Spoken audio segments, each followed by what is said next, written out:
ایاک نعبد و ایاک نستعین۔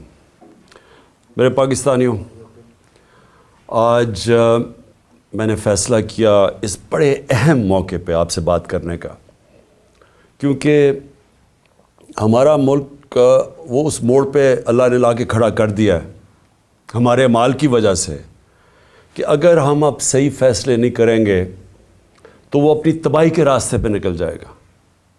میں بار بار لوگوں کو یاد کراتا ہوں کہ نماز میں ہم صرف اللہ سے ایک چیز مانگتے ہیں کہ اللہ ان کے راستے پہ لگا جن کو تو نے نعمتیں بخشی، ان کے نہیں جو اپنی تباہی کے راستے پہ نکل گئے۔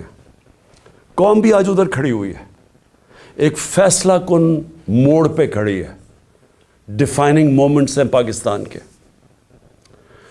ایک قوم کامیاب ہوتی ہے یا نہیں ہوتی، اس کی بنیاد رکھی جاتی ہے انصاف پہ۔ رول آف لا انگریزی میں اسے کہتے ہیں، قانون کی حکمرانی کہتے ہیں۔ سب انسان جس معاشرے میں قانون کے سامنے ایک برابر ہوتے ہیں وہ قومیں اوپر چلی جاتی ہیں۔ میرے نبی صلی اللہ علیہ وسلم نے تقریباً 1500 سال پہلے کہا کہ جو قوم میں طاقتور جب جرم کرتا ہے اس کو نہیں پکڑتی اور صرف کمزور کو پکڑتی ہیں وہ تباہ ہو جاتی ہے۔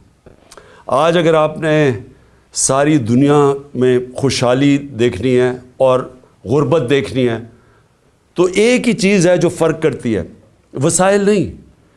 جو قومیں خوشحال ہیں وہاں قانون کی حکمرانی ہے، رول آف لا ہے، انصاف ہے، اور جو تباہ ہیں وہ ساری وسائل کے باوجود جنگل کا قانون ہے، طاقت کی حکمرانی ہے، مائٹ از رائٹ ہے۔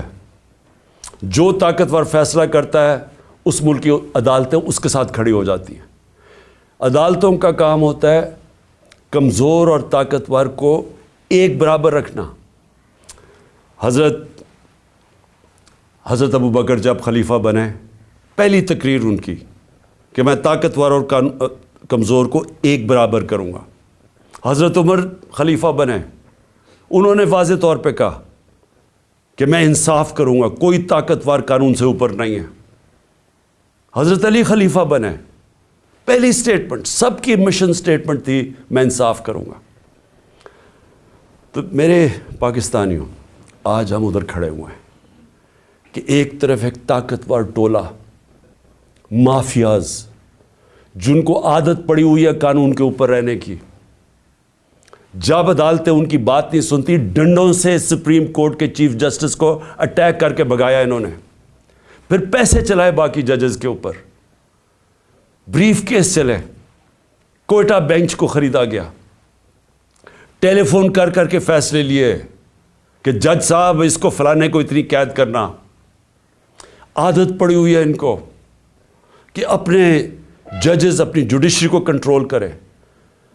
کوئی انصاف اس ملک میں نہ آنے دیں، کیونکہ جو طاقتور مجرم ہوتا ہے وہ ہمیشہ اپنے آپ کو قانون سے اوپر رکھنا چاہتا ہے۔ مارشل لاء لگتا تھا، قانون ختم، انصاف ختم۔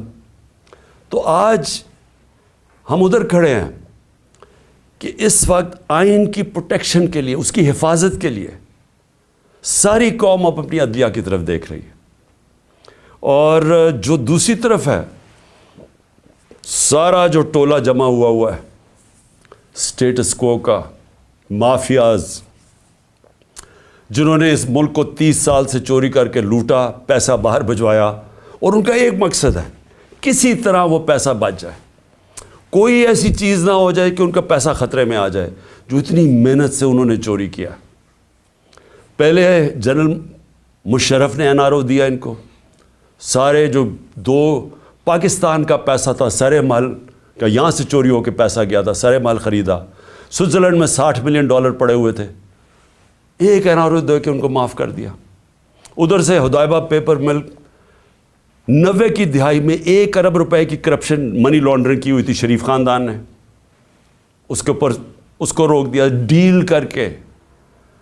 کوئی جنرل مشرف یا کسی جنرل کو اختیار ہی نہیں دیا ہوا، کوئی آئین اختیار نہیں دیتا کہ آپ قوم کا پیسہ، کرپشن قوم کا پیسہ ہوتا ہے، گھر میں چوری ہوتی ہے تو میرا پیسہ ہے، میں معاف کر دوں، لیکن قوم کی چوری کا پیسہ کوئی معاف نہیں کر سکتا.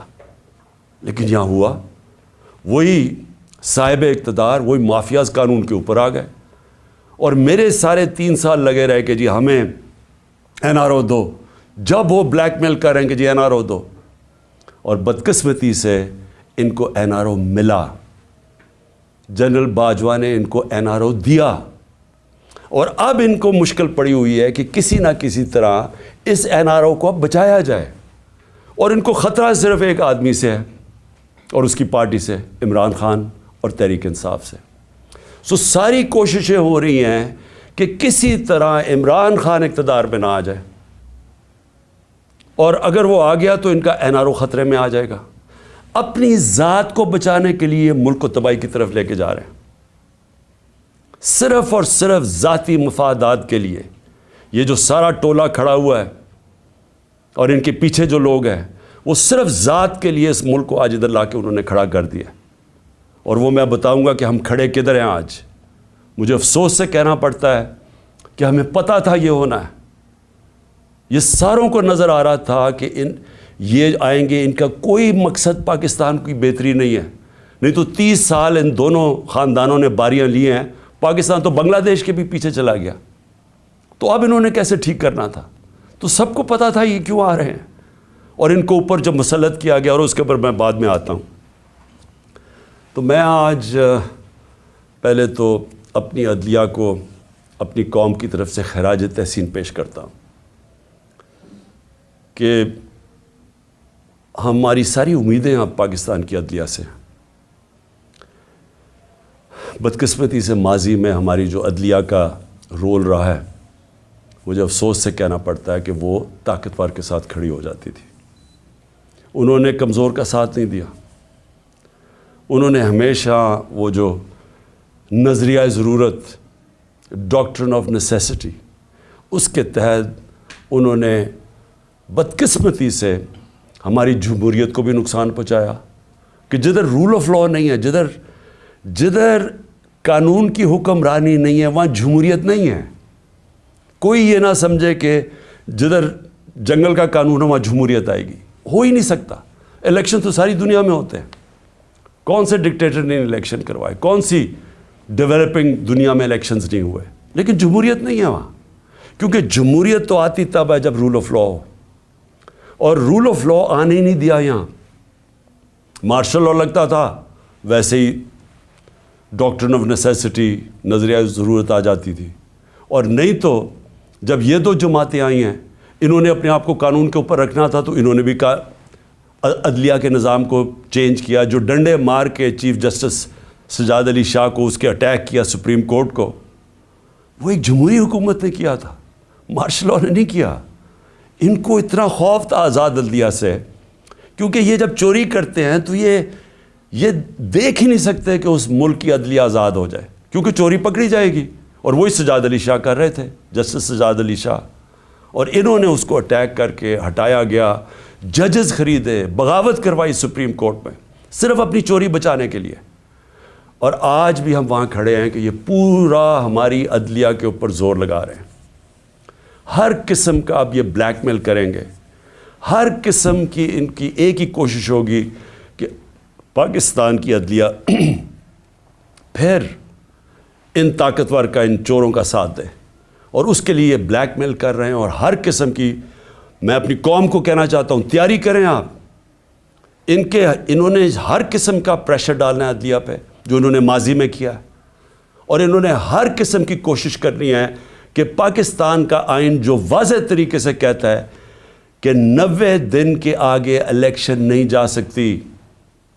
90 دن کے بعد یہ 2 کیئر ٹیکر گورنمنٹس, ان کے اوپر وائلیشن ہوگی آئین کی. ان کے اوپر یہ بالکل ان کا جو 900 کے ایک دن کے بعد, 90 کے ایک دن کے بعد, 90 دنوں کے بعد, ایک دن کے بعد یہ حکومتیں غیر آئینی ہو جائیں گی. ان کے کوئی آرڈرز نہیں سننے چاہیے کسی بھی بیوروکریٹس کو, کسی پولیس والے کو, کیونکہ قانون ان کو, آئین ان کو اجازت نہیں دیتا. تو جو اس ملک کی, میں قوم کو صرف آج سب سے پہلے تو یہ بتانا چاہتا ہوں کہ اپنی عدلیہ کے ساتھ ہم نے کھڑے ہونا ہے. ان کو ہماری ضرورت پڑے گی کیونکہ ابھی سے ہی ان کے خلاف سٹیٹمنٹس آنی شروع ہو گئی ہیں. ان کو پریشر ڈالنے کی کوشش کی گئی ہے. جبکہ آئین واضح ہے اس کے باوجود یہ کہنا یہ کوشش کر رہے ہیں. اور یہ جو 2 مافیا فیملیز اس ملک کے اوپر مسلط ہوئی ہیں, یہ سارا وقت ان کا یہ نہیں کہتی, ان کو شرم بھی نہیں آتی یہ کہتے ہوئے, یہ اصل میں یہ کہتے ہیں کہ ہم قانون سے اوپر ہیں. نواز شریف کہتے ہیں میرے سے بڑا ظلم ہوا ہے, مجھے نکالا گیا. 1.5 سال اس کے اوپر تفتیش کی گئی سپریم کورٹ, اس کے بعد JIT, اس کے بعد ثابت ہوا اس کی کرپشن کا کہ 4 لندن میں بڑے بڑے فلیٹ جو پینما کے انکشاف میں سامنے آئے تھے, جو کسی ہم نے نہیں نکالے. انٹرنیشنلی ان کو اللہ کی پکڑ تھی, ان کے فلیٹ سامنے آ گئے جو ہمیشہ کہتے تھے ہمارے نہیں, ماننے پڑے ہمارے ہیں, اور عدالت میں بتا ہی نہیں سکے کہ پیسہ کدھر سے آیا. تو اس کے بعد جب عدالت نے ان کے خلاف فیصلہ کیا تو یہ نہیں کہ ابھی تک ثابت نہیں کر سکے کہ کدھر سے منی ٹریل گئی اس ملک سے پیسہ یہ فلیٹ خریدنے کو. ایک ڈاکیومنٹ نہیں دے سکے ثابت کرنے کے لیے. لیکن وہ کہہ یہ رہے ہیں کہ جرت کیسے پڑ گئی کسی کے ہمارے اوپر کیس کرنے کی, عدالتوں کو کیسے جرت پڑ گئی ہمارے خلاف فیصلہ کرنے کی. یہ اصل میں یہ کہہ رہے ہیں, اور ابھی بھی یہ کوششیں کریں گے کیونکہ الیکشن سے یہ ڈرے ہوئے ہیں, عوام سے ڈرتے ہیں. پہلے کہتے جی ووٹ کو عزت دو, بڑی کیمپین کی ووٹ کو عزت کو. ہم جب پاور میں تھے الیکشنز کرواؤ, 3.5 سال میں سنتا رہا جی الیکشنز کرواؤ, اور اب الیکشن سے بھاگ رہے ہیں کیونکہ یہ تب الیکشنز کروائیں گے. سب سے پہلے عمران خان کو ڈسکوالیفائی کرو, عمران خان کو جیل میں ڈالو. یہ نواز شریف کی شرائط ہیں. اس کو وہ لیول پلینگ فیلڈ کہتا ہے. خود پکڑا گیا ہے اربوں روپے کے وہاں پراپرٹیز میں بیٹھا ہوا ہے, ثابت نہیں کر سکتا. عدالتوں سے جیل سے باہر بھاگا ہوا ہے جھوٹ کے اوپر. یہ شہباز شریف نے جعلی ایفیڈیوٹ دیا ہوا ہے لاہور ہائی کورٹ کو, کوئی شرم نہیں ہے اس کی. لیکن عمران خان کو جیل میں ڈالو, ڈسکوالیفائی کرو.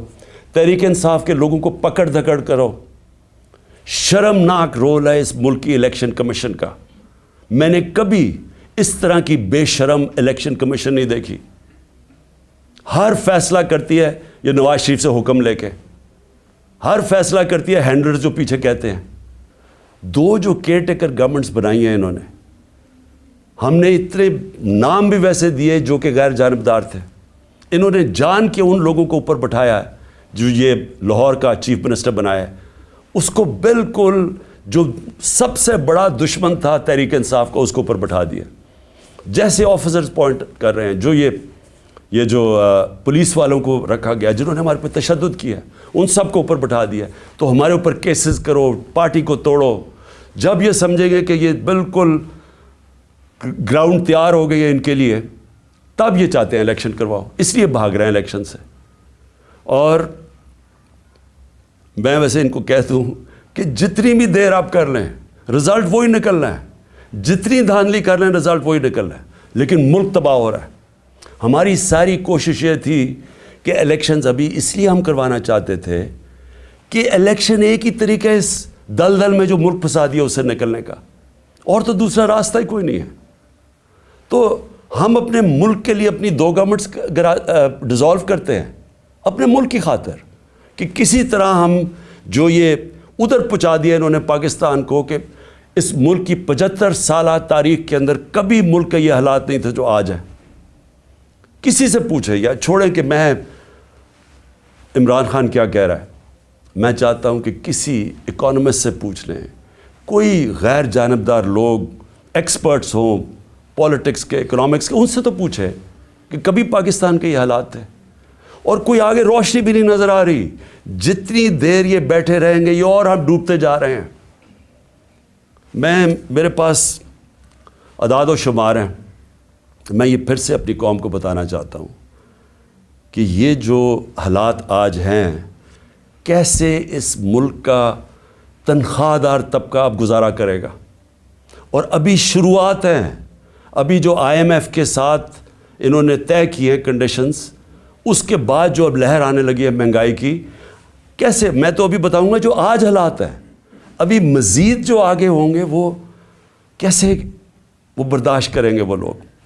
تو میں سب سے پہلے دوسری بات جو آج میں کرنا چاہتا تھا، ہمارے پرانے آرمی چیف، انہوں نے ایک صحافی کو ایک انٹرویو دیا اور اس نے پھر کالم بھی لکھی. اس میں اس نے 2-3 چیزیں ایسے کہیں، تو میں صرف ان کے اوپر بات کرنا چاہتا ہوں کہ اگر ہمارے ملک نے اب اس دلدل سے نکلنا ہے تو پاکستان کو ایسے ہمیں چلانا پڑے گا جو اب تک ہم نہیں چلا پا رہے. اور اس کے لیے سب سے پہلی چیز ہوگی رول آف لا. جب تک ہم سب کو قانون کے نیچے نہیں رکھتے، جب تک آئین کے دائرے میں رہ کے ادارے اور لوگ کام نہیں کرتے، اس سے اب ہم نہیں نکل سکتے. میں پھر سے کہہ رہا ہوں، ایک ہے نعمتوں کا راستہ، وہ بالکل مختلف ہے. ایک ہے تباہی کا راستہ، اس طرف ہم نکلے ہوئے ہیں. تو یہ جو آرمی چیف نے، ایکس آرمی چیف نے باتیں کی، سب سے پہلے تو مجھے حیرت ہوئی کہ اس نے کہا جی عمران خان ملک کو تباہی کی طرف لے کے جا رہا تھا. میں نے عمران خان سے ملک کو بچانا تھا تو تسلیم کر لیا کہ اس نے فیصلہ کیا تھا گورنمنٹ گرانے کا، جو میں اور ساری قوم کو ویسے ہی پتہ ہے. لوگوں کو تو اب سوشل میڈیا کا زمانہ ہے.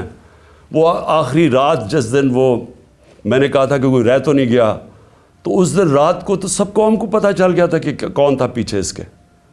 وہ ارشد شریف شہید نے بڑی زبردست بات کی، وہ کون تھا، تو سب کو پتہ تھا وہ کون تھا. لیکن یہ نہیں میں سوچ رہا تھا کہ وہ تسلیم ہی کر جائے گا کہ وہ میں تھا. اور اس نے کہا کہ بڑے برے حالات تھے پاکستان کے اور تباہی کی طرف جا رہا تھا. تو پہلے تو اس نے اکانومی کی طرف کہا، پھر اس نے فورن پالیسی کی طرف کہا کہ امریکہ بڑا ناراض تھا، امریکہ خوش نہیں تھا عمران خان سے، اور فورن پالیسی کا بھی وہ ایکسپرٹ تھا. پھر اس نے سیاست کی بھی کوئی باتیں کی، بڑا لمبی بات چیت کی. پھر وہ شوکت ترین کے اوپر کہہ دیا کہ اس نے اکانومی تباہ کر دی. تو اکانومی کا بھی ایکسپرٹ، پولیٹکس کا بھی ایکسپرٹ، فورن پالیسی کا بھی ایکسپرٹ. وہ دیکھیں، یہ آگے جو میں اب ملک کو آگے کا سوچ رہا ہوں نا کہ ملک آگے کیسے بڑھے گا. دیکھیں، یہ ایک آدمی کے پاس جب اتنی زیادہ پاور آ جاتی ہے، جو پاور اس جنرل باجوہ کے پاس تھی کہ سپر کنگ تھا، سب کے اوپر بیٹھا ہوا تھا، سارے فیصلے اس کے. گورنمنٹ تب تک ٹھیک، یعنی گورنمنٹ کے کام تب تک ہوتے تھے جب تک جنرل باجوہ فیصلہ کرے کہ ہاں یہ ٹھیک ہے. لیکن اگر میں عمران خان کہہ رہے کہ اس ملک میں احتساب ہونا چاہیے، جو 30 سال سے ملک کو چوری کر رہے تھے، جن کے پرانے کیسز بنے ہوئے ہیں، سوائے شہباز شریف کے 2 TT کیس اور وہ جو اس کا FI میں مقصود چپڑاسی والا کیس تھا 16 ارب کا، اور TT کا 8 ارب، جو اوپن اینڈ شٹ کیسز تھے، ان کے علاوہ تو سارے پرانے کیسز تھے. لیکن جب باجوہ صاحب نے فیصلہ کر لیا کہ احتساب نہیں ہوگا، تو احتساب نہیں ہو سکتا، کیونکہ اس نے اس میں تسلیم بھی کر دیا کہ نیب کو بھی وہ کنٹرول کرتے تھے. سو نیب بھی ان کے ہاتھ میں تھی، تو اکاؤنٹیبلٹی اگر وہ نہیں فیصلہ کرتے تو نہیں ہو سکتی، کیونکہ سپر کنگ ہیں وہاں بیٹھے ہوئے. اس سے کیا چیز سامنے آئی کہ ایک آدمی کو جب اتنی زیادہ پاور مل جائے، لیکن اس کو کوئی پوچھنے والا نہیں ہے، کوئی چیک نہیں کر سکتا. تنقید تو عمران خان کی ہوتی تھی ہر دوسرے دن، ہر روز ٹی وی پہ گالیاں سن رہا ہوں، تنقید ہو رہی ہے. پنچنگ بیگ تو میں تھا، پاور وہ لے کے بیٹھے تھے. فیصلہ جو کرنا ہے وہ، اگر وہ فیصلہ میں کوئی پالیسی وہ مانتے تھے تو وہ ہو جاتی تھی. اور خوش قسمتی سے کرونا کے اوپر ہم ایک پیج پہ آ گئے، کیونکہ ہم نے بڑا فیصلہ کیا کہ سمارٹ لاک ڈاؤن ہونا. ہم اپنے لوگوں کو تباہی میں نہیں ڈالنے لگے، کیونکہ غریب نے کچھ نہیں جانا تھا. اگر ہم لاک ڈاؤن کر دیتے غریب نے مر جانا تھا. تو ہم نے بڑا فیصلہ کیا تھا، تو اس میں انہوں نے سپورٹ کی، تو وہ تو ٹھیک چلتا گیا، بلکہ بڑا اچھا کام ہوا. اور بھی کام تھے. میں بار بار کہتا ہوں کہ بڑا ایشو بن سکتا ہے پولیو کا پاکستان میں. اس کے اندر بارڈر ایریاز میں بہت مدد کی انہوں نے. پھر ٹڈی کا آ گیا تھا، وہ جو لوکسٹ کا تھا، مدد کی اس میں. لیکن جدھر فیصلہ کیا کہ احتساب نہیں ہونا، اور ان کے فیورٹ شہباز شریف تھا، آپ شہباز شریف کو کچھ نہیں کر سکتے تھے. اس کا جج کبھی آ جاتا تھا، ہم بھی حیران کہ کبھی آج جج بینچ ٹوٹ گیا تو پتہ ہی کچھ ہو گیا ہے، پھر شہباز کی کمر ٹھیک نہیں ہے، اوپن اینڈ شٹ کیس ہم نہیں پکڑ سکے، اور اس کو فیصلہ کیا ہوا تھا کہ پرائم منسٹر بنانا ہے، اور فیصلہ کافی پہلے کا ہو گیا تھا۔ کہنے کا میرا مقصد یہ ہے کہ آج جدھر پاکستان کھڑا ہے، ذمہ دار تو وہ آدمی ہے جس نے یہ فیصلہ کیا کہ اب گورنمنٹ گرانی ہے، عمران بڑا خطرناک ہے، لیکن قوم آج سارا اس فیصلے کی، قوم جو تباہی ہوئی ہے ملک کے اندر، اب قوم اس کا بوجھ برداشت کر سکتی ہے، تو کوئی پوچھنے والا نہیں ہے، کوئی انکوائری نہیں ہوگی کہ کس طرح فیصلہ کیا۔ ہر دنیا کے اندر جب بھی کوئی ذمہ داری لیتا ہے، اسی کے پاس اتھارٹی ہوتی ہے اور اسی سے پوچھا جاتا ہے، وہ آنسربل ہوتا ہے۔ لیکن یہ آدمی آنسربل ہی نہیں کسی کا، جو مرضی فیصلہ ٹھیک ہو گیا تو کریڈٹ لے لیا، میں نے یہ کر دیا، جب غلط ہوا تو ذمہ دار عمران خان تھا۔ اور آج کون ذمہ دار ہے؟ میرا سوال یہ ہے کہ چلتی ہوئی اکانومی کو جو آج اس نے یہاں پہنچایا ہے، اس کا کون ذمہ دار ہے؟ یہ کہتے ہیں نا جی کہ بڑے برے حالات تھے۔ میں آپ کو IMF فروری 2022 میں، آج سے 1 سال پہلے، پاکستان کی اکانومی کے اوپر وہ کامنٹ کرتے ہیں، سمری بناتے ہیں، ایگزیکٹو سمری۔ وہ کیا کہتا ہے؟ 4 چیزیں کہتا ہے پاکستان کی۔ 1 سال پہلے، ہماری حکومت گرانے سے 1.5 مہینہ پہلے، وہ کہتا ہے کہ پاکستان کی اکانومی واز گروئنگ فاسٹ، تیزی سے ہماری دولت میں اضافہ ہو رہا تھا، سسٹینیبل، کہ یہ سسٹین کر سکتی تھی، یعنی یہ ایک ون آف نہیں ہے، یہ کوئی تکا نہیں لگا، یہ سسٹین کرنی تھی، یعنی اسی طرح چلتے رہنا تھا۔ اور اس میں وہ کیا کہتا ہے، یہ بھی ذرا سنیں۔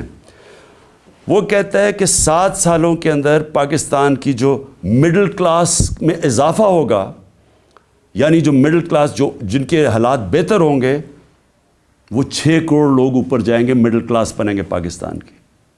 IMF کہہ رہا ہے۔ پھر کہتے ہیں انکلوسیو۔ انکلوسیو کا کیا مطلب ہے؟ کہ صرف امیر نہیں ہو رہا، انہوں نے کہا کہ سارا آبادی اس کے اندر شامل تھی۔ غریبوں کے لیے ہیلتھ کارڈ، لانسٹ جو کہ دنیا کی لیڈنگ میڈیکل جرنل ہے، جو کہ ساری دنیا کے ٹاپ ڈاکٹرز وہ جرنل پڑھتے ہیں، جس کو لانسٹ کہتے ہیں، لانسٹ پاکستان کے ہیلتھ کارڈ کی تعریف کر رہا تھا۔ اور وہ تعریف اس لیے کر رہا تھا کہ پہلے تو یہ نچلے طبقے کو پہلی دفعہ ایک انشورنس ملی کہ غریب گھرانہ کسی بھی ہسپتال میں جا کے اپنا 10 لاکھ تک علاج کروا سکتا تھا۔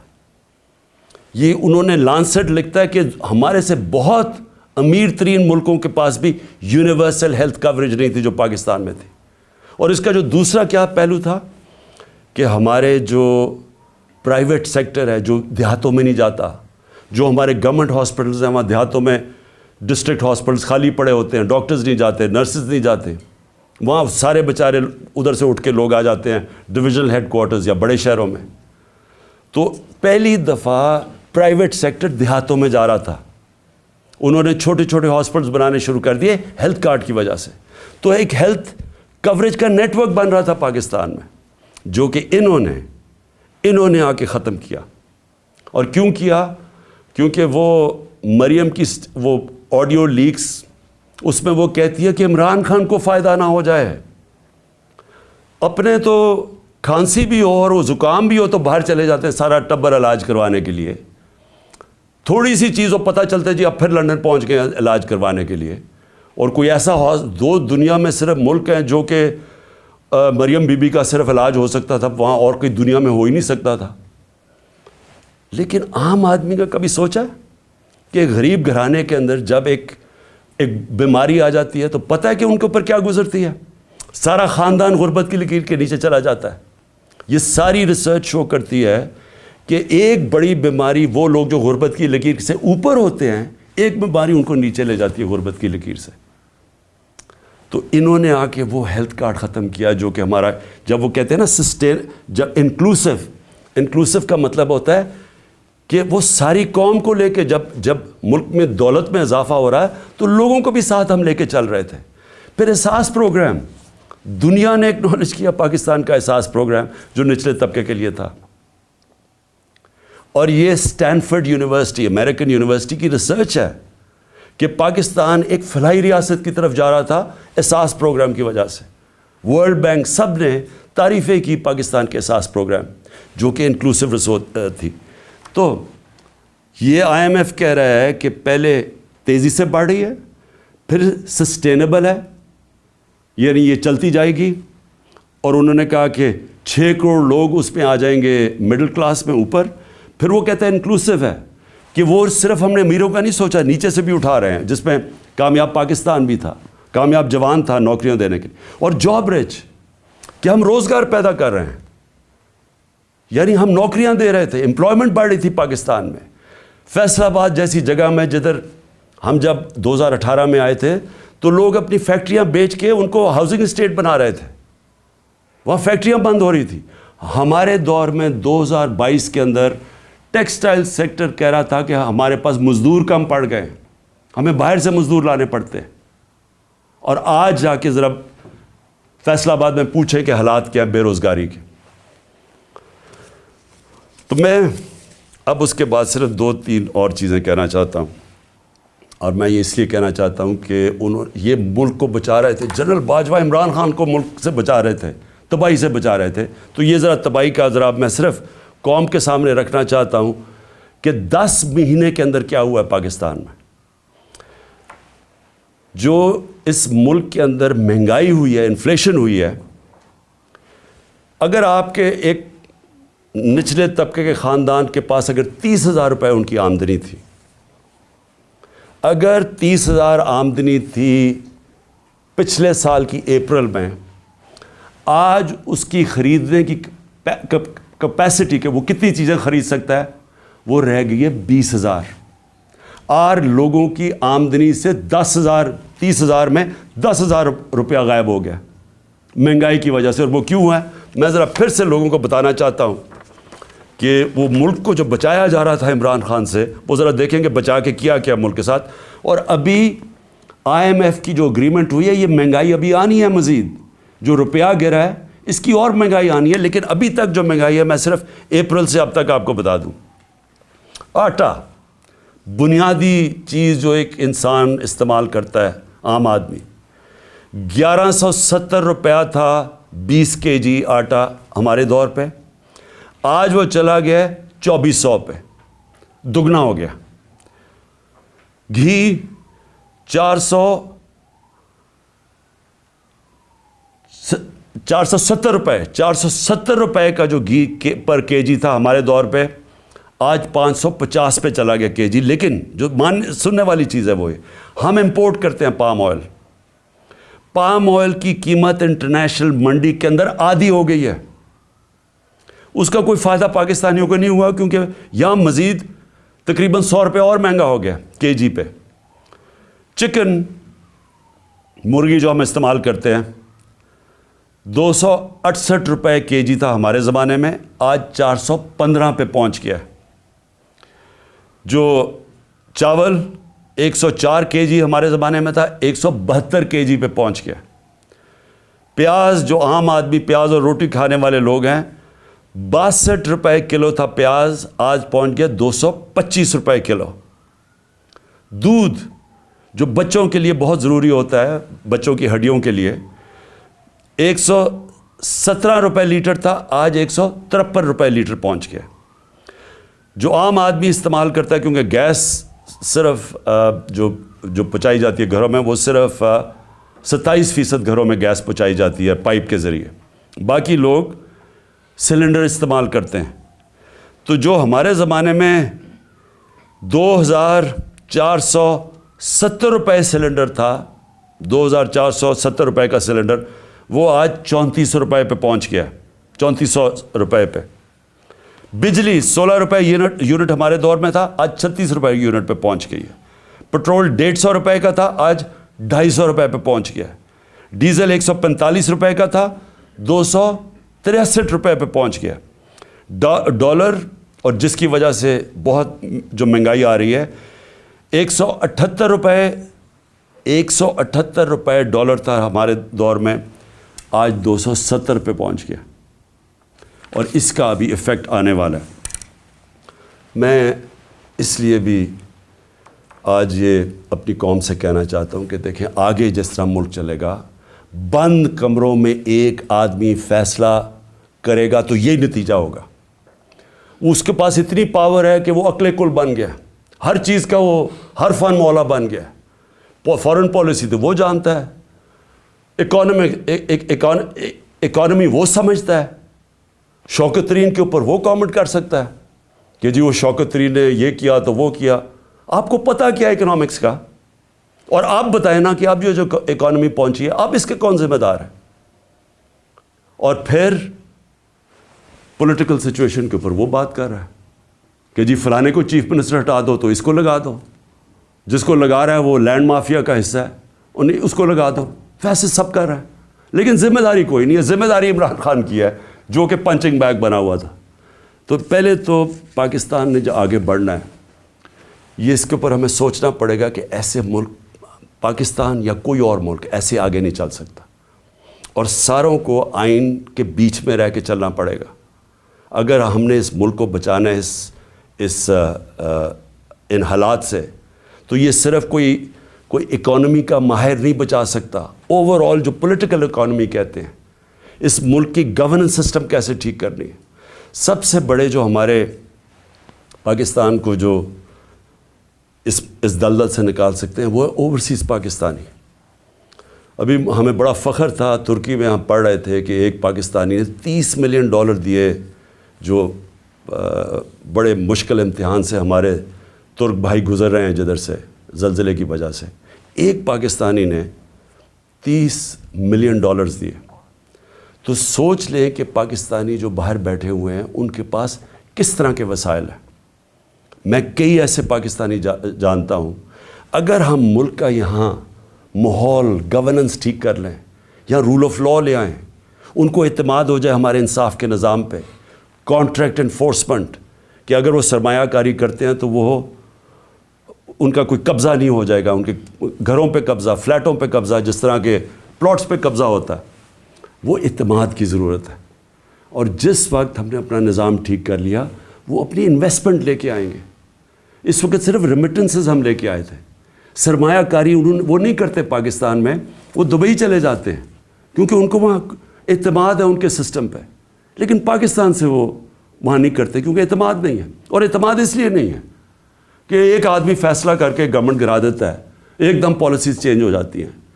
جس ملک میں سرٹنٹی نہیں ہے، پولیٹیکل سرٹنٹی نہیں ہے، وہ کبھی بھی اس ملک میں وہ اس طرح کی سرمایہ کاری اور خوشحالی نہیں آ سکتی. تو ہم نے پاکستان کو جو نکالنا ہے اس میں ہم نے اپنی اکانومی ٹھیک کرنے کے لیے سب سے پہلے اپنا گورننس سسٹم ٹھیک کرنا ہے. ایک سرٹنٹی لے کے آنی ہے، ایک پریڈکٹیبلٹی جو انگریزی میں کہتے ہیں. یعنی جو آج سرمایہ کاری کرے اسے پتہ تو چلے کہ ملک آگے 5 سال کس طرح جائے گا. اس کے لیے سب سے پہلا قدم صاف اور شفاف الیکشن ہے. جب تک ہم صاف اور شفاف الیکشن نہیں کرواتے ملک کے اندر استحکام نہیں آتا. جب تک پولیٹیکل سٹیبلٹی نہیں آتی اکانومی سٹیبلائز نہیں کرتی. اور کوئی مجھے آج بتا دے کہ اس کے علاوہ کوئی حل ہے. ہمارا مسئلہ یہ ہے کہ ہمارا پالا پڑا ہوا ان لوگوں سے جو ملک کا نہیں سوچ رہے. ان کے پیسے باہر پڑے ہیں، ان کی اربوں ڈالر باہر پڑے ہیں. ان کو کوئی فکر نہیں ہے کہ اگر پاکستان نیچے جاتا ہے تو ان کو کوئی نقصان نہیں ہوتا کیونکہ ان کے ڈالر تو اوپر جا رہے ہیں روپے کے مقابلے میں، ان کو کوئی فرق نہیں پڑتا. لیکن جن پاکستانیوں کا جینا مرنا پاکستان میں ہے ان کو بڑا فکر کرنی چاہیے آج کہ اس وقت ہم جدھر کھڑے ہیں یہ ہمارے ان پالیسیز اور ان لوگوں نے مافیاز اپنی چوری بچاتے بچاتے ہمیں گھٹنوں پہ یہ لے آئے. ہمارے پاس اب بارگننگ پاور ہی نہیں رہ گئی، ہمارے پاس وہ طاقت ہی نہیں رہ گئی کہ ہم کہیں کہ جی IMF کو کہیں یہ چیز ہم مانتے ہیں، یہ نہیں مانتے. کیونکہ ہم تو بالکل ادھر پہنچ گئے ہیں کہ انہوں نے پہلے کہا جی ہم IMF کو یہ کر دیں گے، ہم ڈالر 200 سے نیچے لے آئیں گے روپیہ، اور آج کدھر پہنچ گئے ہیں کیونکہ ان کے پاس کوئی روڈ میپ نہیں ہے. روڈ میپ ہے وہ شروع ہوگا صاف اور شفاف الیکشن سے، جس سے یہ لوگ بھاگ رہے ہیں اور ان کے پیچھے جو لوگ بیٹھے ہیں وہ بھی اپنے مفادات کے لیے اس سے بچ رہے ہیں. قوم کو میں آج کہنا چاہتا ہوں کہ دیکھیں یہ اصل میں حقیقی آزادی کی ہماری جد و جہد ہے. ہم اپنے ملک کو قانون انصاف دے کے فنڈامنٹل لوگوں کو رائٹس دے کے رول آف لا کر کے آزاد کرنا چاہتے ہیں. وہ آزادی تو آتی ہے انصاف سے, اور وہ تب ہوگی جب ہم سب جد و جہد کے لیے تیار ہوں. میں نے جو جیل بھرو تحریک ہے اس کی میں پوری تیاری کر رہا ہوں, اور مجھے خوشی ہے کہ بڑے لوگ رجسٹر کر رہے ہیں اس میں میری انتظار کریں, میں چند روزوں میں یہ اعلان کروں گا, کیونکہ ہم یہ سسٹم دو طرح ہیں, توڑ پھوڑ کر دیں, سڑکوں پہ نکل جائیں, انتشار پھیلا دیں, ہم کر سکتے ہیں. سب سے زیادہ اسٹریٹ پاور ہمارے پاس ہے, لیکن ملک یہ برداشت نہیں کر سکتا. اس لیے یہ پرامن طریقے کا احتجاج ہے جیل بھرو تحریک. ہمیں جو سارا وقت ڈراتے رہتے ہیں, جی آج اس کو پکڑ لیا, شوکت ترین کے وارنٹ نکل گئے, کبھی وہ عثمان ڈار کے پیچھے پڑ گئے, جو بولنے والا اس کے پیچھے پڑ گئے, صحافیوں کو ڈرا رہے ہیں, دھمکا رہے ہیں, لوگ یہاں سے باہر بھاگے ہوئے ہیں. معین پیرزادہ وہ باہر بھاگا ہوا ہے, وہ دوسرا ارشد شریف سے جو ہوا, جو ابھی بھی جو سٹریس ڈالتے ہیں کہ تھوڑی سی ادھر سے لائن کراس کر کے آپ یہ تنقید نہیں کر سکتے. یہ اگر تنقید ہوتی تو جنرل باجوہ یہ ظلم نہ کر سکتا پاکستان پہ, اس کے اوپر تنقید ہی نہیں الاؤڈ تھی. پنچنگ بیگ تو ہم بیٹھے ہوئے تھے, وہ جو مرضی کرتا, کوئی پوچھنے والا ہی نہیں تھا. اس لیے اس ملک کے لیے, حقیقی آزادی کے لیے ہم سب کو جد و جہد کے لیے اب تیار رہنا پڑے گا. میں آج سارے اپنے پاکستانیوں کو آخر میں کہہ رہا ہوں, جو نوجوان یہ سوچ رہے ہیں ملک چھوڑ کے جانے کا, آپ سب کو کہہ رہا ہوں, دیکھیں بھاگنے کی کوئی جگہ نہیں ہے. جو قومیں جب تک اپنی آزادی کے لیے نہیں لڑتی, جد و جہد نہیں کرتی, کوئی ان کو آزادی نہیں دیتا. زنجیریں گرتی نہیں ہیں, توڑنی پڑتی ہیں. ہم سب کو تیاری کرنی چاہیے, اور میں پھر سے اپنے ساری پارٹی کو, پاکستانیوں کو کہنا چاہتا ہوں, تیاری کریں جیل بھرو تحریک کی. انشاءاللہ میں چند دنوں میں اس کی اناؤنسمنٹ کروں گا. پاکستان زندہ باد.